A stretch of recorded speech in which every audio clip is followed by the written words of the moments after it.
to another episode of Access-Ability.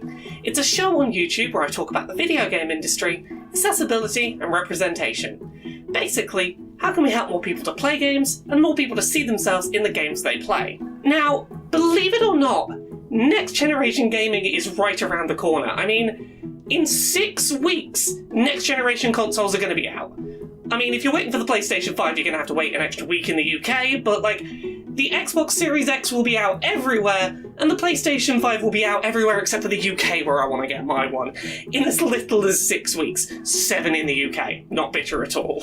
That's amazing to me because we still don't know so much about what these consoles actually are. They are right around the corner. The Xbox Series X, the Xbox Series S, the PlayStation 5 are imminently releasing, and we have so many questions still. One of my biggest questions right now, as someone who is heavily invested in accessibility in games, is just how accessible are this next generation of games going to be for disabled players? One of my biggest questions right now about next gen, as someone who closely follows accessibility in games, is how accessible or not the next generation consoles are going to be for gamers with disabilities on launch day. Will players who have found ways to play games on current gen hardware still be able to play on those new consoles? Is one console looking noticeably more accessible than the other? Are there any new hurdles for accessibility we can expect on these new machines? So, I thought today we would take a look at the next generation of games consoles. What do we currently know about them in terms of accessibility?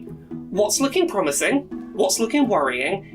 And what questions do we need to see answered before these consoles launch? So, let's start with what we know about the Xbox Series S and Series X consoles. The most obvious accessibility advantage the Xbox Series consoles have going into this next generation is that their new consoles will support all controllers which were supported on the Xbox One. The new consoles don't have any fancy new tech supported in their controllers, so all of your existing controllers will work with your new games. This is a pro-consumer move in general. It allows people with multiple working Xbox controllers to not have to buy new controllers needlessly if they want to play multiplayer games, but it's also incredibly important from an accessibility standpoint. For any disabled gamers who found third-party Xbox One controllers that featured accessibility settings, such as turbo buttons or slightly different button layouts, those controllers will still be supported for next-gen games. If you had a custom controller made by a charity such as Special Effect, it's likely to still work on the next generation of Xbox consoles. And perhaps most notably, the Xbox Adaptive Controller will be supported on the next generation of Xbox consoles from launch day. That's important. For those not in the loop, the Xbox Adaptive Controller is a modular controller for the PC and Xbox One, which allows first and third-party peripherals to be substituted in place of regular controller button inputs. If you have trouble with manipulating small analog sticks, you could plug in USB joysticks to use instead. If you struggle to press left and right triggers with your index fingers, you can map those button inputs to foot pedals. Microsoft created a modular controller base that allows for huge amounts of hardware-based accessibility setups for much cheaper than most custom bespoke solutions, and it has been incredibly helpful as an option for a large number of disabled gamers. While the Xbox Adaptive Controller is a cheaper solution than most on the market for hardware-based gaming accessibility, it is still fairly pricey to create some gaming setups. The fact that gamers that have invested in making a working setup already won't have to purchase a new accessibility controller to move on to next gen removes a huge financial barrier to upgrading consoles. Also, and I think this deserves to be highlighted, the Xbox Series X and Series S will be the first consoles ever to have official support for a disability-focused controller on release day, which is a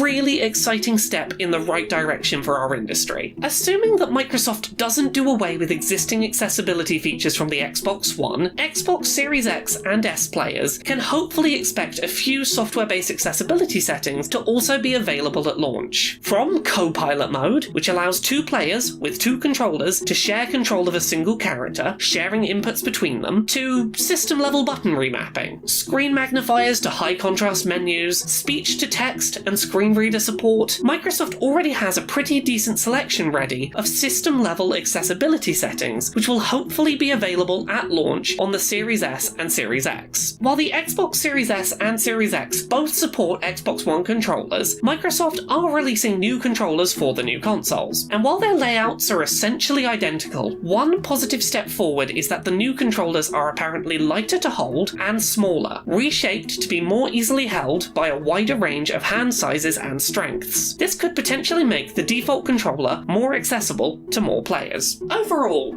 heading into the next generation of consoles, I actually feel quite optimistic about the Xbox Series S and the Xbox Series X.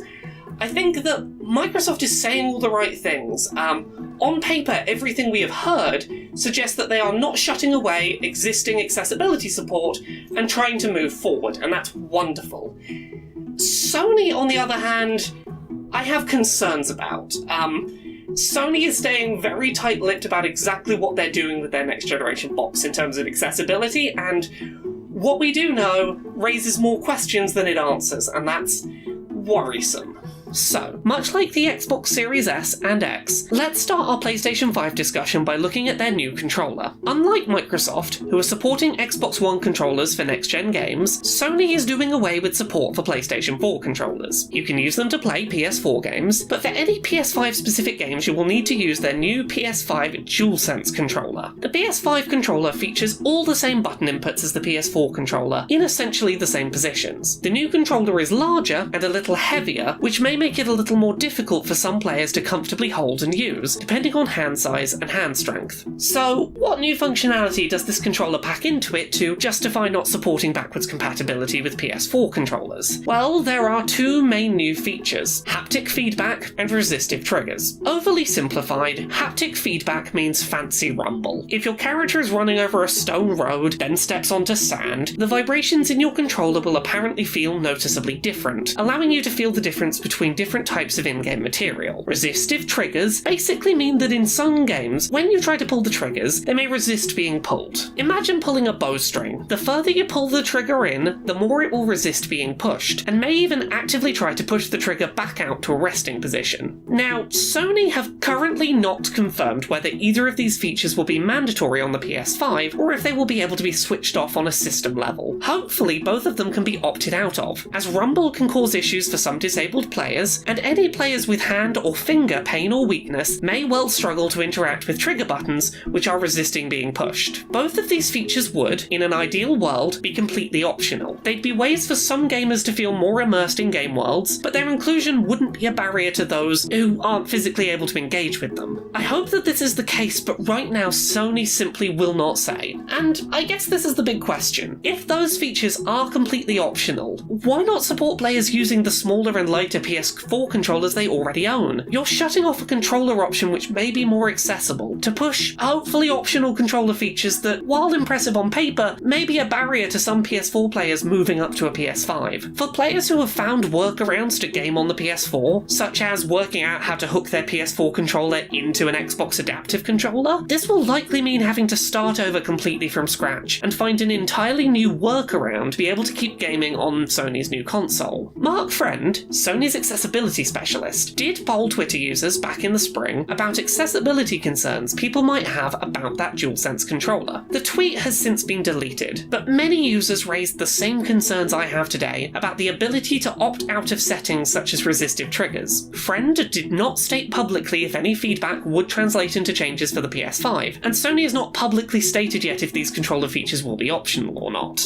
Additionally, Sony recently released an add-on for the PS4 controller, which allowed players to add two bumpers to the back of the controller. This was designed first and foremost for gamers wanting to more rapidly press buttons in competitive games, but it's also accidentally really useful for disabled gamers who might need buttons placed on a different part of the controller. Microsoft supports back bumper buttons, but only if you buy their much more expensive Elite controllers. Sony has not confirmed if this add-on will be supported on the PS5 controller, but if it is, that could be a positive mark for the PlayStation 5. Assuming Sony keeps all of their system-level PS4 accessibility accessibility settings in place for the PS5, we can expect to see the system launch with system-level button remapping, screen magnification, the ability to invert colours, high contrast menu settings, and the ability to make system menu text larger or bold. Lastly, the key positive Sony currently has up its sleeve for next gen, if they make proper use of it, is The Last of Us 2, and specifically developer Naughty Dog's incredibly robust software-based accessibility settings. The Last of Us 2, which released a few months ago, included pretty much every single software-based accessibility setting imaginable, and implemented them to great effect. We published a video a couple of months back about how robust that game's settings are, to the point that players who are completely sightless are able to effectively navigate this AAA game based solely on sound alone. The game included basically every conceivable accessibility setting, with the exception of audio descriptions, which we also published a recent video about. You can find links to both these videos down in the description. If Sony is smart going into this next generation, I'd love to see them capitalise on how impressive the accessibility support in The Last of Us 2 is. Send Naughty Dog staff to all of your first-party studios. Get them to give a crash course on accessible game design. Make these settings a first-party standard for your new games. Make software-based accessibility a standard on PS5. The Last of Us 2 only came out this year, so these kinds of software-level changes will likely take years to start popping up again in future Sony games, but I really hope Sony sees how great a thing it had on its hands with The Last of Us 2 and pushes for that kind of support in their future software. With Microsoft and Sony's next-generation consoles looming just in the distance, I would say I'm definitely a lot more confident in Microsoft's approach to accessibility. They're supporting all of their old controllers, particularly the Xbox Adaptive Controller, and that is wonderful. That is a great starting point for day one for your console in making it accessible. Beyond that, even though they are supporting old controllers, their new controller is smaller, it's lighter, it's not introducing any new hurdles to gameplay, which is a great thing to hear. Microsoft is open to talking about accessibility. They are addressing it up front.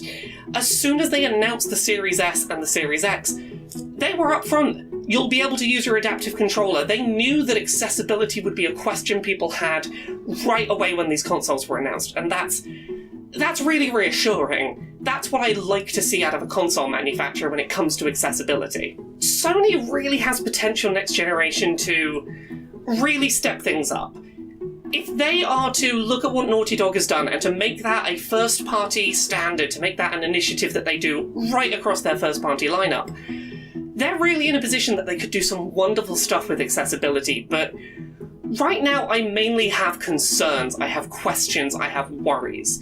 Their new controller is mandatory, which shuts off a lot of existing accessibility support. It's heavier, it's larger, it has features that we don't know for certain can be switched off, and Sony as a company have been a lot less forthcoming in talking about their accessibility plans for the PS5. The one time that they tried to ask people, like, what are you worried about with this new controller?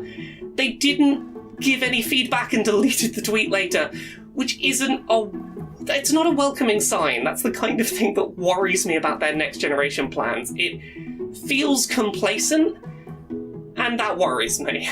In just a couple of short months, less than that even, we're going to know for certain which of these two boxes on launch day is more accessible to disabled players.